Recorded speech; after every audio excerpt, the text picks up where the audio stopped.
Bular bo'lmasga Alloh asrasin, birovni g'iybat qilib, bo'xton qilib, bu tilingizda namoz o'qiyotgan, Qur'on o'qiyotgan tilingiz bilan qanday birini nomusini gapirasiz?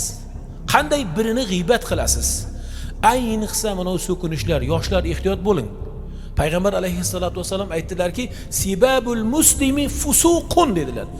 Musulmonni so'kishligi bu fosiqligi dedilar. Allohni g'azabiga keltiradigan, Allohni rozi qilmaydigan, Rasulullohni xafa qiladigan, mu'minlarni xafa qiladigan so'z bu og'zingizdan chiqmasin.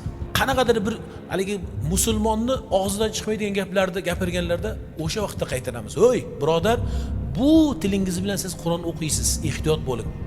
Unda Qur'on sizning qalbingizga kirmaydi.